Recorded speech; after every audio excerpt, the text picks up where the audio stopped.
The screaming stopped 3 days ago, but the dying continues. I can still taste the ash in the air from when the spore clouds first darkened our sky. My name is Captain Matthias Vorn of the Cadian 47th, and I am the last Imperial officer alive on Xerion Prime. What I'm about to tell you will be classified as heretical by the Commissariat, but someone needs to know the truth about what the Great Devourer really does to a world. You think death by Tyranid consumption is quick, merciful even, better than falling to chaos or the slow death of orbital bombardment. You're wrong. The real horror isn't the initial invasion or even the slaughter that follows. It's watching a planet die slowly, piece by piece, while everything you've ever known is systematically converted into ammunition for the next war. 16 million souls called this world home when the shadow fell across our system. Now, I stand alone in the ruins of our capital city, watching bioships strip the very minerals from our mountains, while capillary towers drain our oceans into their holds. This is my testimony, transmitted on a frequency the Xenos haven't learned to block yet. This is what happens when a world dies for the Hive Mind. Chapter 1. The Shadow in the Warp. The first sign wasn't the massive bioships that would eventually darken our skies, it was the silence. On Xerion Prime, we were accustomed to the constant chatter of astropathic communication that connected our world to the broader Imperium. Trade negotiations with neighboring systems, military updates from the sector command, even the background whisper of psychic traffic that most citizens never consciously noticed. It was the white noise of civilization, as constant and unremarkable as the sound of our own breathing, until it stopped. I remember the exact moment our astropath, Sister Valdris, collapsed during the morning briefing. She was mid-sentence, relaying a routine cargo manifest from the forge world of Metallica, when her eyes rolled back and blood began streaming from her nose. The words died on her lips, replaced by a wordless shriek of terror that echoed through the command bunker. "They come," she gasped, her voice distorted by trauma that had burned through her psychic defenses like acid through flesh. "The shadow, it devours everything." At the time, I thought she was describing some new chaos incursion. Xerion Prime sat on the edge of Imperial space, where the light of the Astronomicon grew dim and darker powers often tested our defenses. We had faced chaos cultists before, repelled Orc raiders, even weathered the political upheaval of a minor Genestealer cult. But this was different. This was something that consumed psychic energy itself, leaving not corruption, but absolute void in its wake. Within hours, every astropath in our sector had either died or been driven irrevocably insane. The few who survived could only babble about the hunger beyond stars and thoughts that think of thinking. Our communications grid, dependent on psychic relay stations, went dark across 17 systems. For the first time in our recorded history, Xerion Prime was truly alone.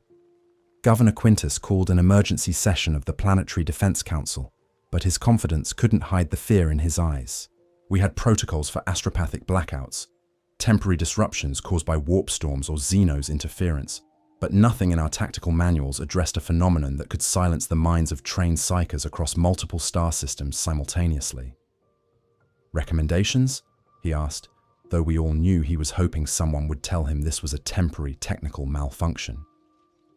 Colonel Brennan of the PDF spoke first.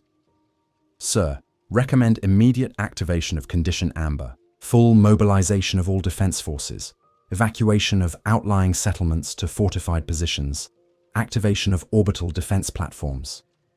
"Based on what threat assessment?" demanded Treasury Secretary Hollins. "We don't even know if there is a threat. Astropathic disruptions happen. The Mechanicus has logged 17 separate incidents in the last decade where local psychic phenomena interfered with communications. I found myself studying the faces around the council table, men and women who had spent their careers managing the mundane challenges of planetary governance. Tax collection, infrastructure maintenance, trade regulation, the 1,000 small decisions that kept 17 million people fed and housed and productive.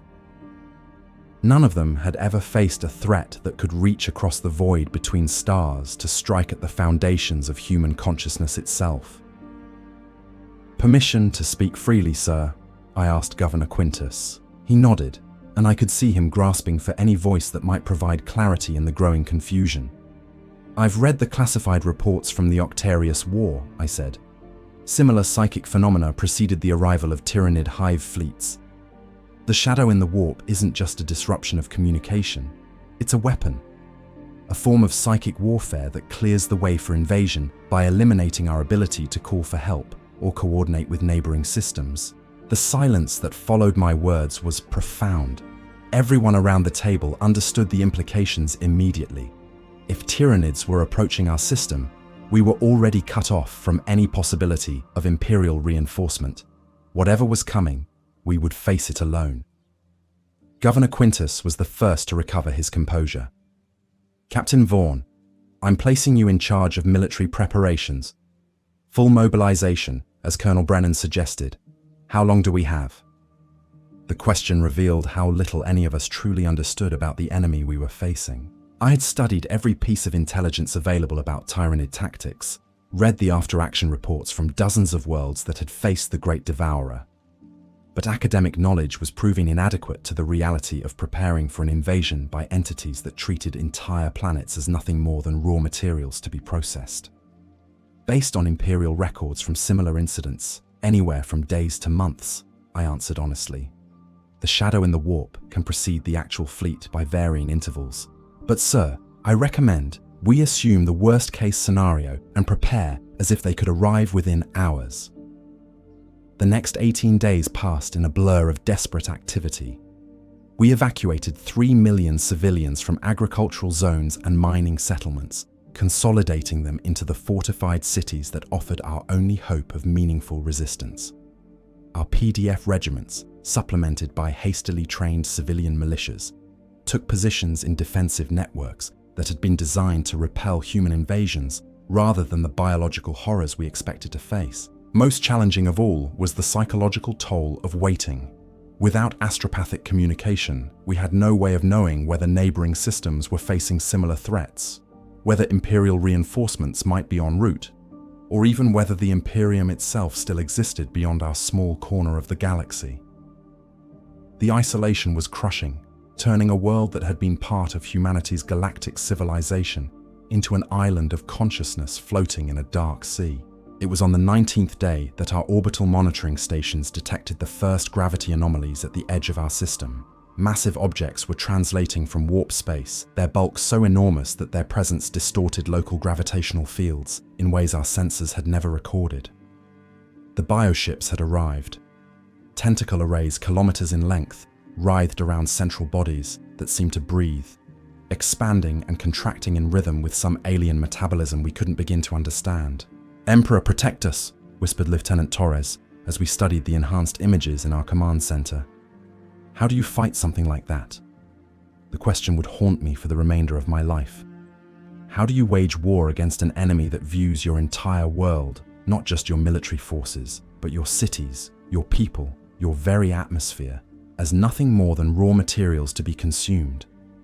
How do you negotiate with a consciousness that experiences hunger as the fundamental force of existence? We couldn't. We could only watch as the bioships settled into orbital positions around our world, their presence blotting out stars that had shone in our sky since the first humans arrived on Xerion Prime 3,000 years ago. The invasion would begin at dawn, and with it, the slow death of everything I had sworn to defend.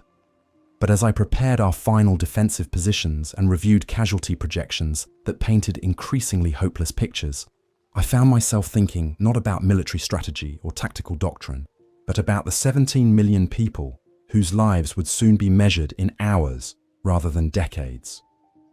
Each number in our population databases represented someone's mother, someone's child, someone whose dreams and fears and simple human hopes would be reduced to organic compounds in the service of the Hive Mind's endless expansion.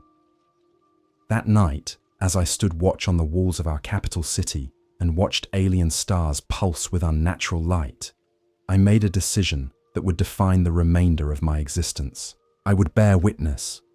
I would survive long enough to document what the great Devourer truly did to a world and its people. Someone had to record the truth, even if no one would ever live to hear it. The shadow in the warp had silenced our voices, but it could not silence our memory. A memory, I was beginning to understand, was the only weapon we had left. Chapter 2. The first landing dawn came early on the day Xerion Prime began to die. The bioships had been in orbit for 3 days, their massive forms blotting out familiar constellations and replacing them with patterns of bioluminescent pulses that seemed to follow no rhythm human minds could understand. We had used those days to complete our defensive preparations, though every officer involved knew we were merely organizing the manner of our defeat rather than planning for victory. The first landing pods began their descent as the sun crested the eastern mountains, their entry trails scarring the sky like falling stars that refused to burn out. From our observation posts in the capital city's defense grid, we counted over 3,000 individual contacts. Each one carrying Emperor knew what manner of alien horrors toward our world's surface. What struck me first was the precision of their landing pattern. I had expected chaotic, overwhelming assault, the kind of mindless aggression that characterized orc invasions or the random brutality of chaos raids. Instead, the Tyranids demonstrated strategic thinking that would have impressed Imperial Guard commanders. Landing zones were carefully selected to maximize tactical advantage while minimizing exposure to our defensive fire. Larger pods deployed in areas where our orbital defenses couldn't effectively engage them, while smaller scout elements landed in blind spots that our engineers had thought were too minor to matter. "Contact at grid reference 77 Alpha," Lieutenant Santos reported from the communication array, her voice tight with controlled fear. "PDF units in the Carthon Valley are reporting. Emperor's throne, sir. You need to hear this." She activated the Vox channel, and through the static came the panicked voice of Sergeant Major Collins, a man I had known for 15 years as one of the most unflappable soldiers in our regiment. "Command, this is Outpost Delta. They're not attacking the way we expected. They're harvesting. They're harvesting everything." The transmission was punctuated by sounds that no human throat could produce. Chittering, hissing, and beneath it all, a wet, tearing noise that suggested biological processes operating at industrial scales.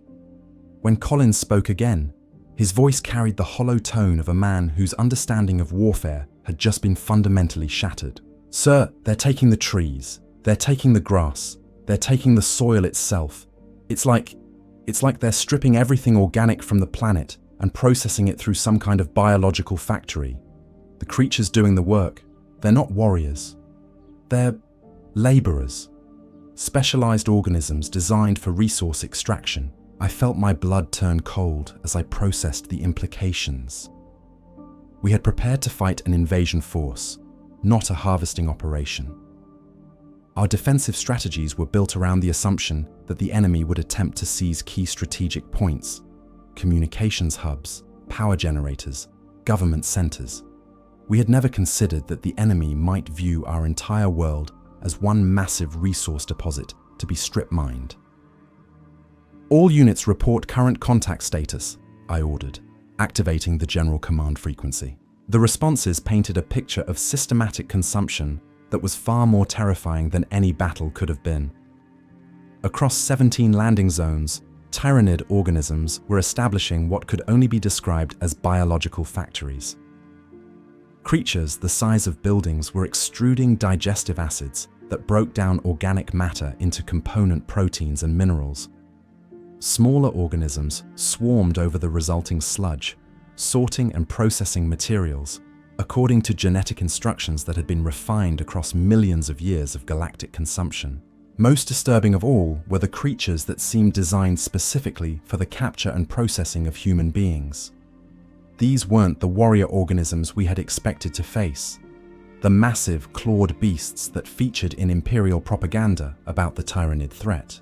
Instead, they were elegant in their efficiency, 6-limbed harvesters with specialized appendages for immobilizing prey without damaging valuable organic compounds. "Sir," called communications specialist Hendricks from his monitoring station. I'm picking up some kind of organic radio transmission from the landing zones. It's not language as we understand it, but there's definitely pattern and structure. Permission to attempt analysis. I nodded, though part of me wondered whether human minds could safely process communication between organisms whose very existence challenged our understanding of individual consciousness. As Hendricks worked to decode the transmissions, I found myself studying tactical displays that showed our world's systematic dismantling in real time. The efficiency was staggering. In less than 6 hours since landing, the Tyranid harvesting operations had processed approximately 14,000 tons of biological material. Trees that had grown for centuries were reduced to their component molecules and reorganized into forms that served the Hive Mind's purposes. Wildlife that had evolved over millennia was captured, analyzed, and either incorporated into Tyranid genetic templates or broken down for basic protein requirements. But it was the human element that truly demonstrated the aliens' terrifying intelligence. They weren't simply killing our people, they were studying them. Captured civilians were subjected to what could only be described as biological analysis, their genetic patterns catalogued, and their neural structures mapped before they were processed for organic compounds. The Hive Mind was learning about humanity, incorporating our biological innovations into its own evolutionary matrix. "Captain," Lieutenant Torres called from the tactical display, her voice carrying new notes of urgency. "Long-range sensors are detecting movement from the harvesting sites. Something big is heading toward the outer defensive perimeter." The tactical display lit up with contact markers, representing organisms that moved with purpose rather than the seemingly random activity of the harvesters. These creatures were different, larger, more heavily armored, clearly designed for combat rather than resource extraction. The workers had completed their initial survey of our world's biological wealth. Now the warriors were being deployed to secure the more valuable prizes. Our first direct engagement came at Defense Station Gamma, a fortified position overlooking the primary approach to our capital city. Colonel Brennan's voice crackled through the comm system as his units made contact with the advancing Tyranid force. "All stations, this is Gamma Command. Visual contact with enemy advance elements. By the throne, they're beautiful." The comment seemed incongruous until I understood what he meant. Through enhanced optical feeds, we could see the lead organisms in their approach, creatures that moved with fluid grace despite their massive size, their chitin plates reflecting sunlight in patterns that created almost hypnotic visual displays. These were apex predators refined across eons of evolution, beings that had perfected the art of killing through countless encounters with countless species across countless worlds. The battle that followed was less a military engagement than a demonstration of just how outmatched human tactics were against an enemy that could adapt to new threats in real time. Our defensive positions had been designed around predicted Tyranid capabilities drawn from Imperial intelligence reports. But the organisms approaching our lines weren't following historical patterns. They were learning from the resistance they encountered and modifying their approach accordingly. "They're flanking through the storm drains," reported Sergeant Major Harrison from the eastern approach. "Some kind of smaller organisms, moving in perfect coordination. It's like they're sharing a single consciousness, anticipating our movements before we make them." The truth of his words became apparent as the engagement developed. Individual Tyranid organisms weren't fighting as separate entities, but as components of a larger tactical system. When one creature was destroyed, others immediately adapted their approach to compensate for the loss. When our forces concentrated fire on a particular threat, supporting organisms would emerge from concealment to exploit the gaps in our defensive fire.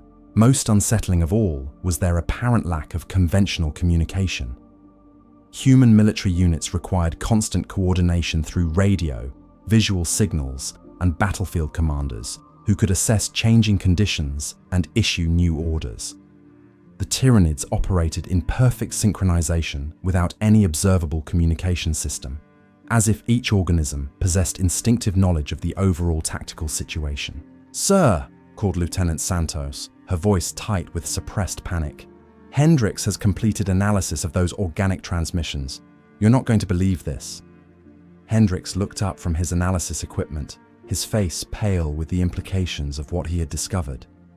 "Captain, The transmissions aren't communication between separate organisms.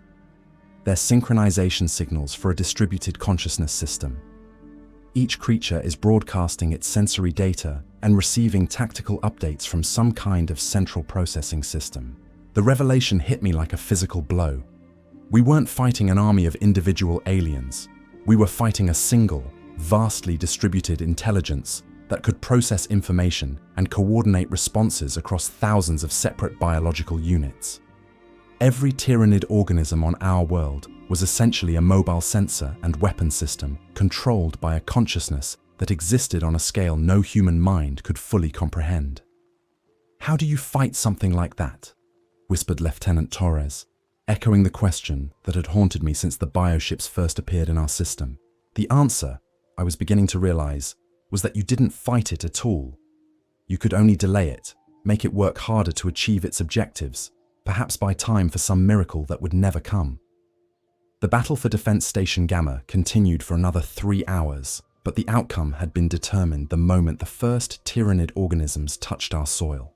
By nightfall, our outer defensive perimeter had been overrun, and the harvesting operations had expanded to encompass roughly 30% of our world's primary continent. As I reviewed casualty reports and resource assessments in our emergency command center, I found myself confronting the possibility that humanity's presence on Xerion Prime might be measured in days rather than weeks. But the true horror wasn't our military defeat. It was the growing realization that defeat was only the beginning of our world's suffering. Chapter 3. The consumption begins.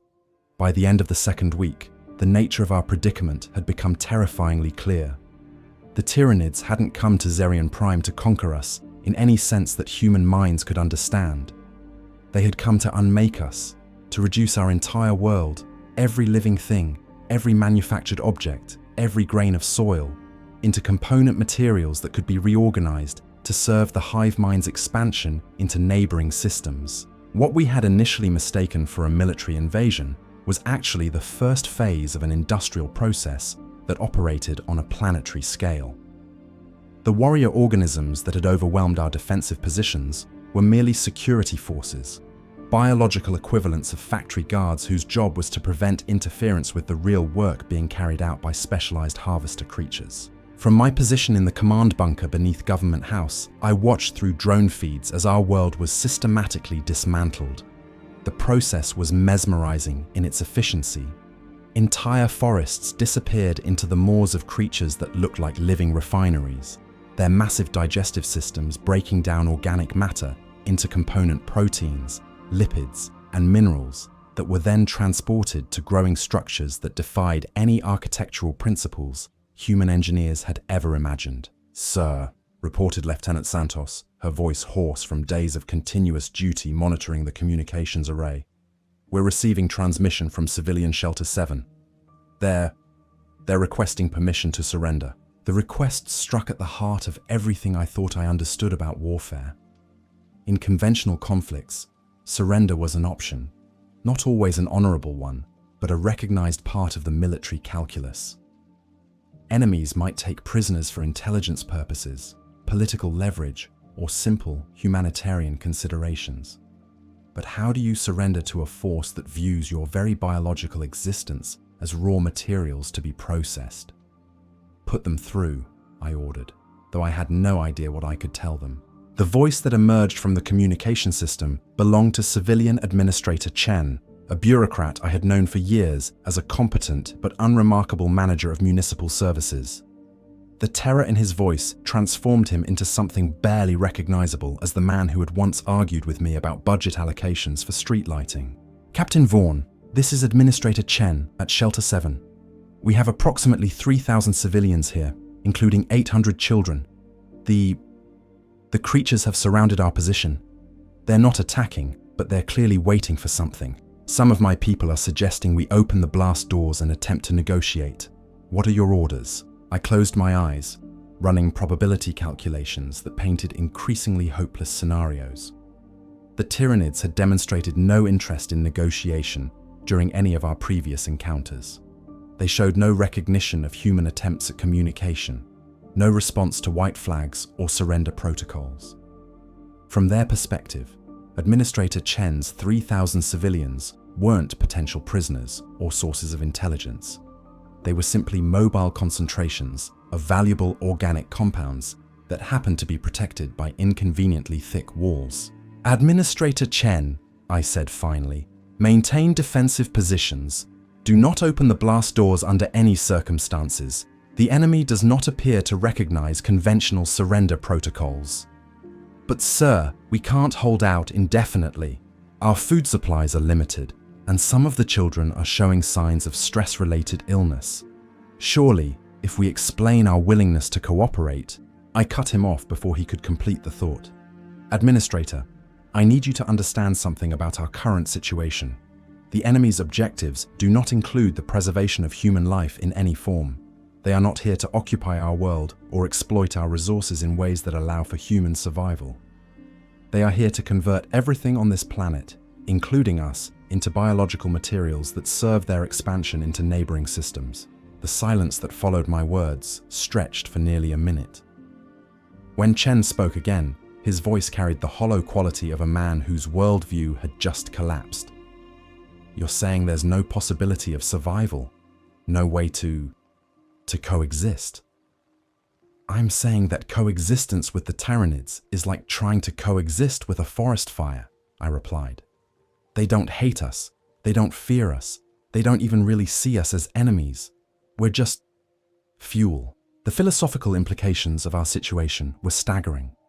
For the first time in human history, we faced an enemy that operated outside all our conventional frameworks for understanding conflict. Wars throughout history had been fought over territory, resources, ideology, or simple tribal hatred. Even aliens like orcs and Eldar, for all their differences from humanity, fought for comprehensible objectives that could be addressed through military or diplomatic means. But the Tyranids represented something entirely different, a form of existence so alien that their very presence challenged fundamental assumptions about the nature of life itself. They were conscious in some sense, clearly capable of complex planning and tactical adaptation, but their consciousness was distributed across billions of individual organisms in ways that made individual identity meaningless. Through enhanced surveillance feeds, I watched their biological factories expanding across what had once been our agricultural zones. The structures defied easy description. They seemed to grow rather than be constructed, their organic architecture shifting and adapting to accommodate new functions as the consumption process evolved. Massive digestive chambers processed bulk organic matter, while smaller specialized organs sorted useful genetic material from basic protein requirements. Most disturbing of all were the holding areas where captured humans were kept before processing. The Tyranids had clearly studied our biology extensively, creating environments that would keep human subjects alive and healthy until they could be properly analyzed. The captives weren't tortured or mistreated in any conventional sense. They were simply maintained like livestock, their needs met efficiently while bioanalytical creatures mapped their genetic structures and neural patterns. "Captain," called Sergeant Major Williams from the intelligence station, his voice carrying new notes of urgency. "We've intercepted some kind of data transmission between the biological factories and the orbital bioships. The pattern suggests they're reporting completion of preliminary analysis phase." I moved to his station, studying displays that showed communication patterns between ground-based Tyranid organisms and the massive vessels that continued to orbit our world. The transmissions were complex beyond anything our crypto-analysts could decode, but the timing and frequency patterns suggested systematic reporting rather than simple coordination of harvesting operations. "What's your assessment, Sergeant?" Williams manipulated the display to highlight specific signal patterns, his expression grim. "Sir, based on transmission volume and frequency patterns, I believe they've completed their initial biological survey of our world. They know what resources are available. They've identified the most efficient extraction methods, and they're ready to begin full-scale consumption operations." The implications hit me immediately. The past 2 weeks hadn't been an invasion in any meaningful sense. They had been a research project.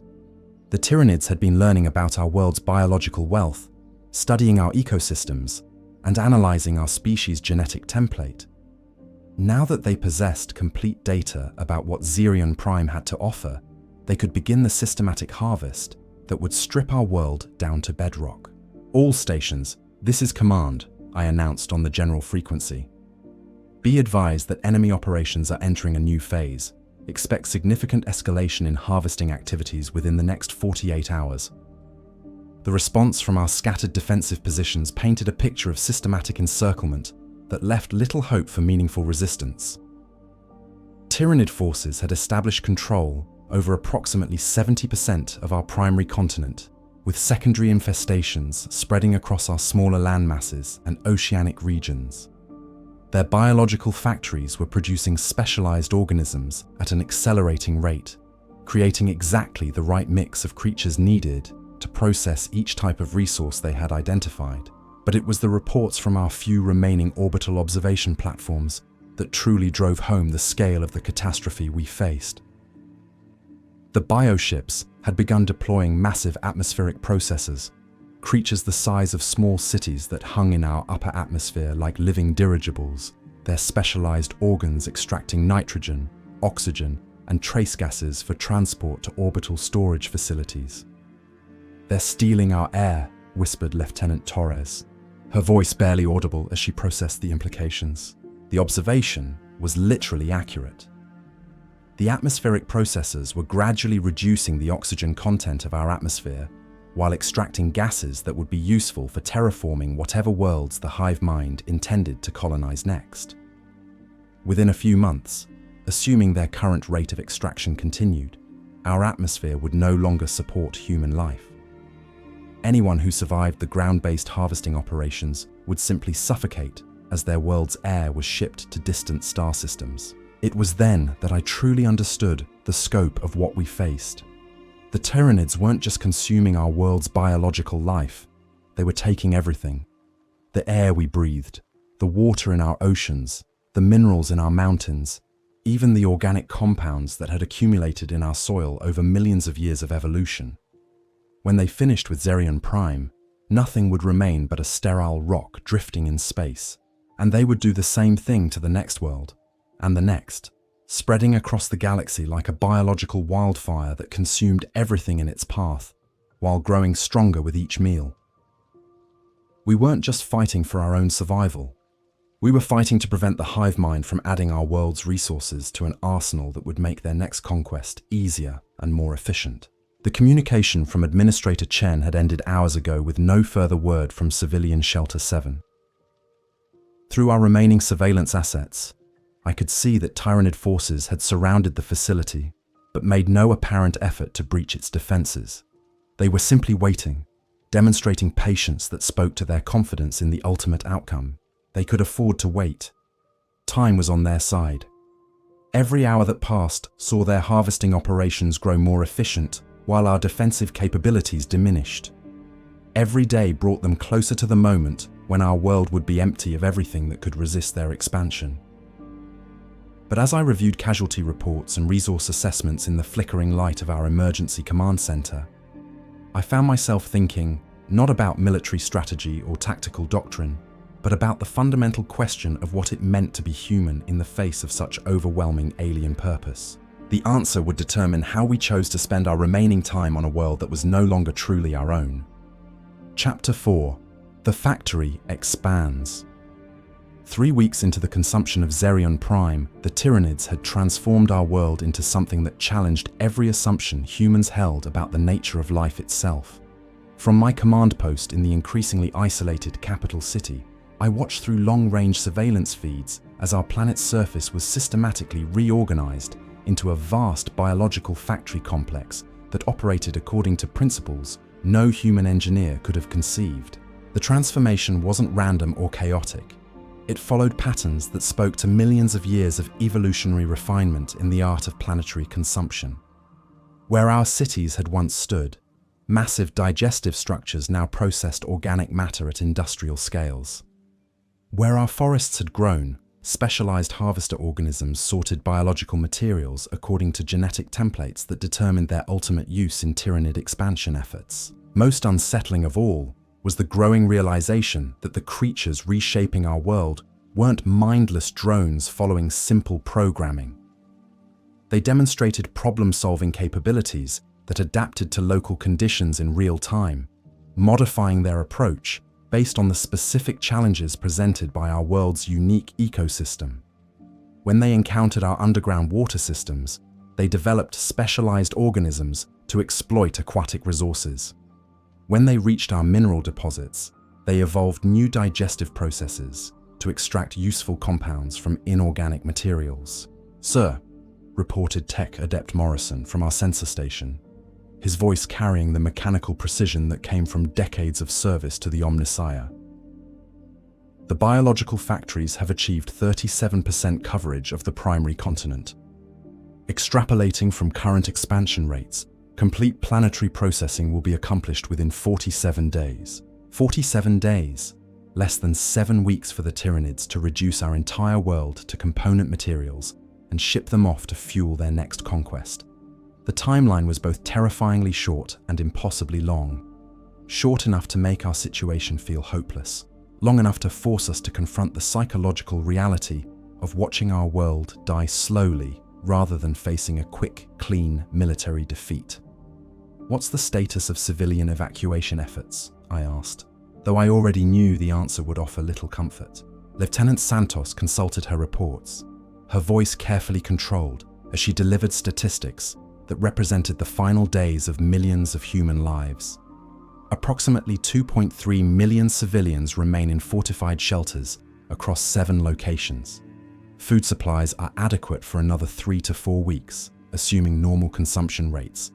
However, psychological evaluations suggest increasing incidence of despair-related disorders, and what the medical staff are calling existential shock syndrome. The term was new, coined by our remaining medical personnel to describe a condition that had never appeared in any Imperial medical textbook. How do you treat people whose minds simply cannot process the reality that their entire world is being consumed by alien organisms? How do you maintain morale among civilians who can hear the sounds of biological factories processing their former neighbors' remains through the ventilation systems? The psychological toll was becoming apparent in ways that went beyond simple fear or despair. Our remaining population was fragmenting into groups that coped with our situation through fundamentally different mechanisms. Some had embraced a form of militant denial, insisting that Imperial reinforcements would arrive to save us, despite the obvious impossibility of communication through the shadow in the warp.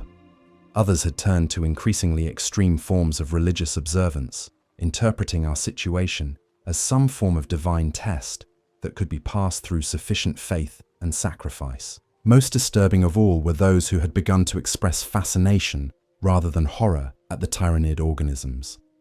These individuals spent hours studying surveillance feeds of the biological factories, analyzing the elegant efficiency of alien industrial processes that surpassed anything human technology could achieve. They spoke of the Tyranids with the kind of admiration typically reserved for great works of engineering or art. "Perhaps," suggested Dr. Elena Vasquez during our morning briefing, "we're witnessing something that transcends conventional categories of good and evil.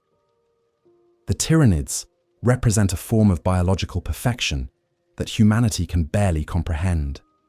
Their efficiency, their unity of purpose, their complete elimination of waste and conflict, these are achievements that our species has always aspired to but never attained." Her words sent chills through the command center that had nothing to do with the failing heating systems. Dr. Vasquez had been one of our most reliable analysts, a xenobiologist whose expertise had proved invaluable in understanding Tyranid behavior patterns. But her growing admiration for our destroyers suggested a form of psychological breakdown that might be more dangerous than simple panic. "Doctor," I said carefully, "I need to remind you that the efficiency you're praising involves the systematic murder of every human being on this planet." "Murder implies malice," she replied, her voice carrying the calm certainty of someone whose worldview had fundamentally shifted. "The Tyranids don't hate us any more than farmers hate wheat. They're simply harvesting what they need to continue their biological imperative. From a purely objective standpoint, their methods are remarkably elegant." The conversation revealed one of the most insidious aspects of our situation. The Tyranids weren't just destroying our bodies and our civilization, They were challenging the fundamental categories through which human minds understood morality and purpose. How do you maintain concepts of right and wrong when facing an enemy that operates according to biological imperatives as natural and unstoppable as gravity or entropy? It was during this philosophical debate that our long-range sensors detected new activity from the orbital bioships. Massive objects were detaching from the primary vessels, not landing pods like those that had brought the initial wave of harvester organisms, but structures that seemed designed for permanent installation rather than temporary deployment. Captain, called sensor specialist Hammond from his monitoring station. The orbital vessels are deploying what appear to be atmospheric modification platforms.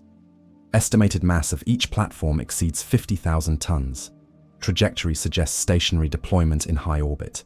Through enhanced optical feeds, we could observe the deployment process in detail. The platforms were clearly organic rather than manufactured, their surfaces pulsing with bioluminescent patterns that suggested active metabolic processes.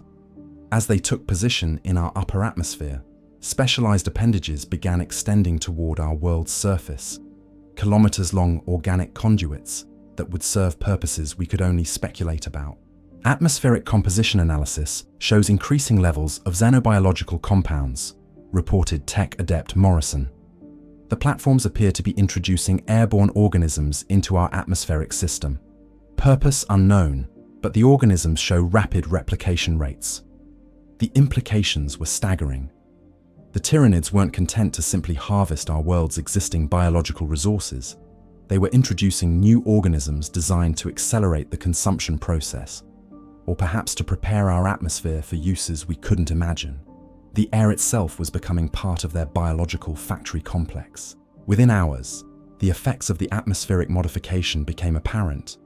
Plants that had survived the initial harvesting operations began changing at the cellular level, their metabolic processes shifting to produce compounds that served Tyranid rather than terrestrial biological requirements.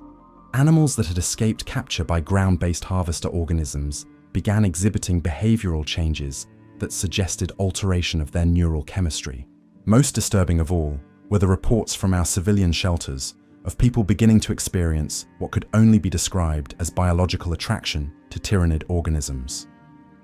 Individuals who had maintained sanity and determination through weeks of siege conditions suddenly expressed desires to leave their protective environments and present themselves to the alien harvesters. "It's not suicide," insisted Dr. Vasquez when I questioned her about the psychological evaluations. "They're experiencing genuine attraction to the biological perfection the Tyranids represent. It's as if the atmospheric modifications are creating chemical responses that make human consciousness more compatible with Hive Mind objectives. The possibility that the Tyranids could modify our very brain chemistry through atmospheric manipulation added a new dimension of horror to our situation. We weren't just facing physical destruction. We were confronting the possibility that our minds themselves were being altered to make us complicit in our own consumption." "Sir," interrupted Lieutenant Torres from the communication station, "we're receiving transmission from Shelter 4. Administrator Kestrel is reporting that 17 civilians have requested permission to leave the facility. When questioned, they stated they want to join the harvest and become part of the greater biological unity that the Tyranids represent." I stared at the communication console, processing implications that challenged every assumption I held about human psychology and alien manipulation. The Tyranids weren't just consuming our bodies, they were somehow reaching into our minds and making us want to be consumed. "Negative, Shelter 4, I replied after a long moment. "No personnel are authorized to leave protective environments under any circumstances. Institute psychological evaluation protocols for any individuals expressing desires to approach alien organisms." But even as I gave the order, I could feel the growing futility of trying to maintain human resistance against an enemy that could corrupt our very thoughts. The atmospheric modifications weren't just changing our world's chemistry, they were changing us at the neurological level, making us more receptive to Tyranid influence with every breath we took. Through surveillance feeds, I watched as the biological factories continued their relentless expansion, processing everything our world had to offer while growing stronger and more efficient with each passing day. But now, I understood that the physical transformation was only part of a larger process that included the systematic corruption of human consciousness itself. We weren't just watching our world die, we were being made to want to help kill it. And the most terrifying part was that Dr. Vasquez's admiration for Tyranid efficiency was beginning to make sense to me as well. Their unity of purpose, their elimination of waste and conflict, their perfect adaptation to any challenge.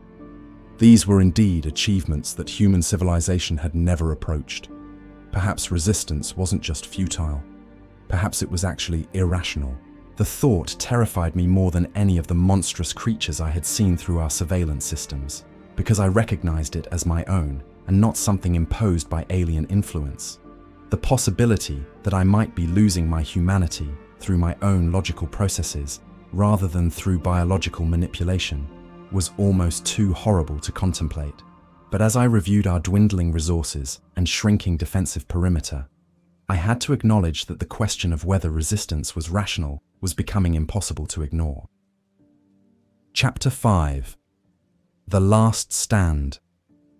By the fourth week of planetary consumption, our resistance had been reduced to 7 fortified positions scattered across the ruins of what had once been Xerion Prime's capital city. The Tyranid biological factories had grown to encompass nearly 90% of our world's surface, their organic spires reaching into an atmosphere that no longer resembled the one that had sustained human life for 3 millennia. From the command bunker beneath Government House, I monitored feeds from our remaining defensive installations, while trying to process the reality that I was likely the last Imperial officer alive on our world. The other military commands had gone silent over the past 72 hours, their final transmissions consisting largely of requests for permission to surrender that I could not grant, because surrender remained impossible. The Tyranids had made no attempt to negotiate with us, showed no interest in our attempts at communication, and demonstrated no recognition of standard warfare protocols. They simply continued their systematic harvesting operations, while our defensive positions withered away like islands being slowly consumed by a rising tide. "Sir," reported Lieutenant Santos, her voice hoarse from days of continuous communication duty, "Shelter 2 is requesting immediate evacuation assistance. They have 43 civilians remaining, including 12 children. Their atmospheric processors are failing, and they're reporting increasing levels of biological contamination in their air supply."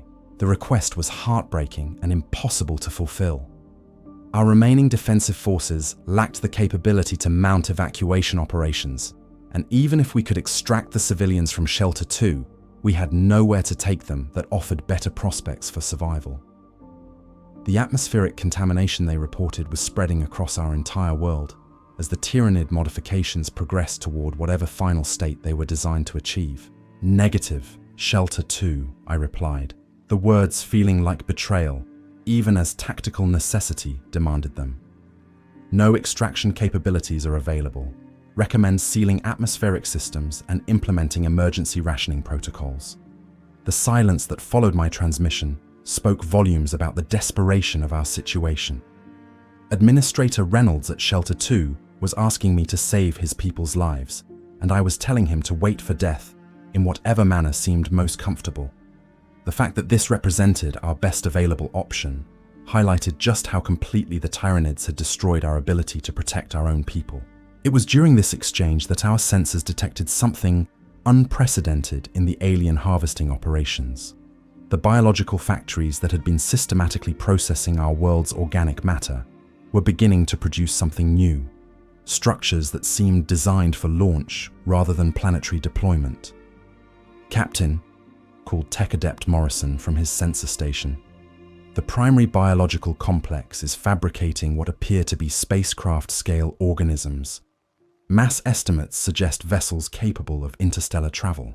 Through enhanced surveillance feeds, we could observe the birth of a new generation of bioships in the converted ruins of our world. The creatures were smaller than the massive vessels that had brought the invasion fleet to our system, but they possessed the same organic architecture and bioluminescent communication systems. Our world was being converted not just into raw materials, but into mobile weapons that would carry the Tyranid expansion to neighboring systems. The efficiency was staggering and horrible.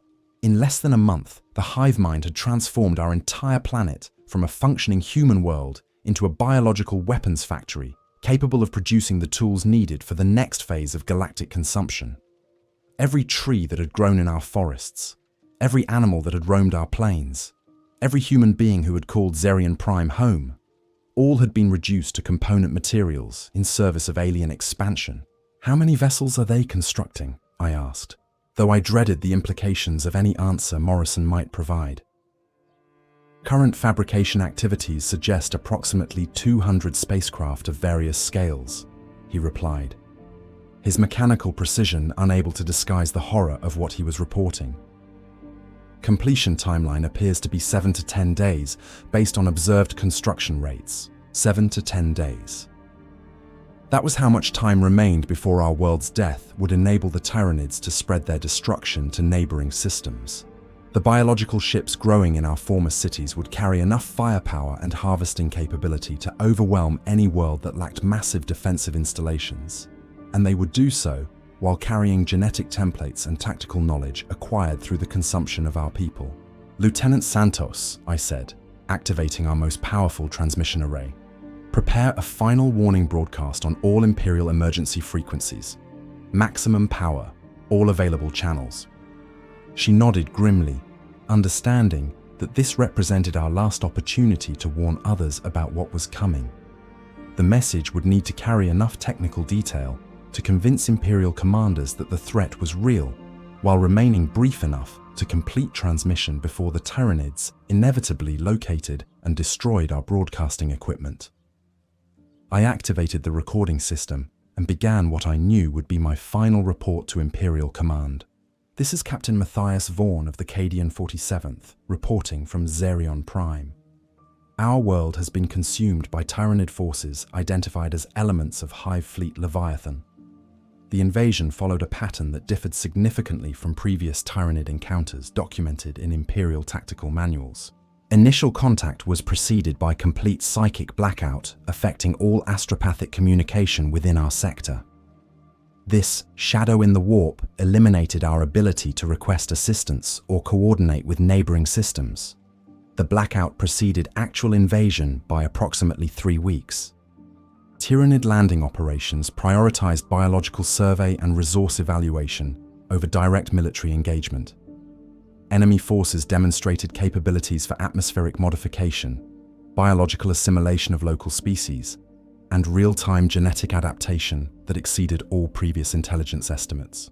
Our world has been converted into a biological weapons factory capable of producing interstellar vessels. Estimated completion of construction activities is 7 days from this transmission. The resulting fleet will possess detailed knowledge of Imperial defensive capabilities and tactical doctrine acquired through analysis of our personnel and equipment. Recommend immediate implementation of exterminatus protocols for any world threatened by Tyranid approach. Conventional defensive strategies are inadequate against an enemy that can convert your entire planet into ammunition for their next conquest. I paused the recording, looking around the command center at the faces of the few personnel who remained at their posts despite the obvious futility of continued resistance. These men and women had chosen to maintain their duties while their world died around them, demonstrating the kind of courage that defined the best of Imperial service. "Personal message to conclude," I said, resuming the recording. "To whoever receives this transmission, remember us not as we died, but as we lived. Xerion Prime was home to 17 million human souls who loved their families, took pride in their work, and faced the darkness with whatever courage they could find. We were not heroes or saints, just ordinary people who tried to do our duty when the galaxy showed us its true face. The Tyranids will move on to other worlds when they finish with ours, but they will not take our memory with them. That belongs to humanity, and it will endure long after the last bioship has left our system.